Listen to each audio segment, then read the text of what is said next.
There was a farmer named Kishan. He had a very poor family. He worked day and night to earn his living and provide his family a better living.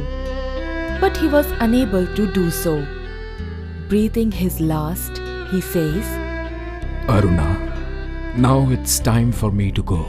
I'm sorry because I haven't left behind any wealth or land which could enable you to look after our daughters and you.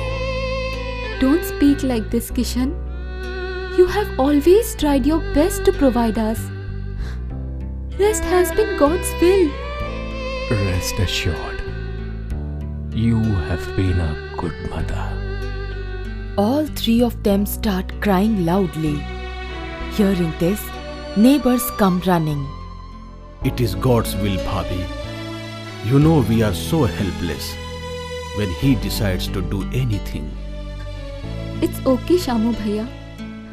My only worry is my two daughters. To whatever little we had saved, we spent on Kishan's medication. Now, we are almost penniless. Bhabhi, we neighbors had already decided that in the event of any sad happening with you, we shall come forward to help you. Days pass into weeks, weeks into months, and months into years. After 2 years, Aruna is at Shamu's house. Shamu Bhaiya, it's been very kind of you. It has been 2 years. Had it not been for the help of you all, we would have been nowhere. Do not mention this, Bhabhi. We should always try and help each other. Aruna returns home.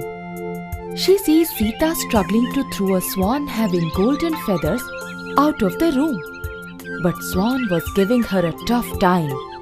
He would fly from one corner of the room to the other corner.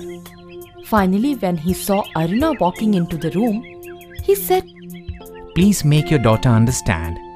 She should not harm me. I'm here to help you. See, my feathers are made of gold. You can pluck one feather and sell it. I'm sure it will fetch you a good amount. After plucking one feather, I'll be getting the new feathers, that too of gold. Yeah, sure. You are very kind.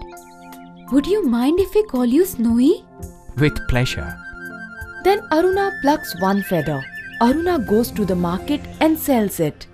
Soon their days of poverty are gone. They become rich and move to a bigger and a better house with servant to cater all their needs.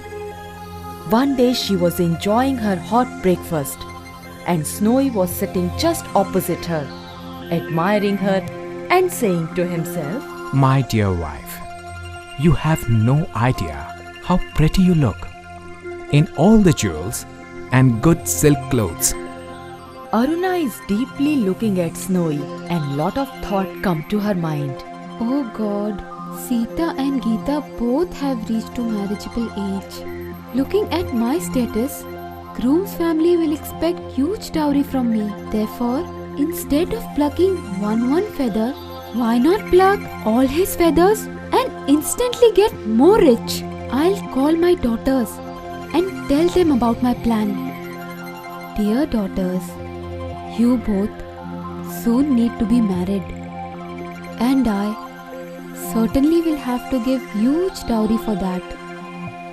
I have made a plan to kill Snowy and pluck all his golden feathers. How can you do that, Mom? You will kill Snowy? How can you do that? He has been such a help to us. Your greed must have some limit, Mom. I am not being greedy for myself. My plan is for your marriage. Snowy, who was listening all the conversation, had tears in his eyes. Before he could prepare to save himself from Aruna's attack, she had already caught him. You will repent after doing this, Aruna. How dare you call me by my name? I'm none but your husband Kishan. I've taken a rebirth as Swan. I was asked by God for a choice of land. I would want to be reborn. God granted me this wish because all my life as Kishan, I have been a good human being and had not hurt anyone. You liar! How do you think I would believe your crap? You are saying this to save your life. I wanted to help you and our daughters, and when I had lived, I was unable to provide you the comforts of life. So I requested God to send me wherever you people were living. I would take this only if I would be insane. The feather you have held so close to your heart, just have one look at them. They are not of gold any longer, Aruna. But now, no point in regretting. Aruna looks at the feathers. They indeed had turned to the real feathers of a swan.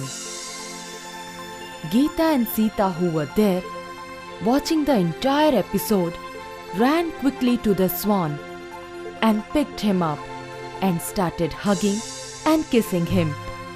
Just then, they heard their mother. Throw that useless piece of flesh into dustbin. He is useless to us now. Geeta and Sita, who have always been so terrified of their mother, had no option but to obey her.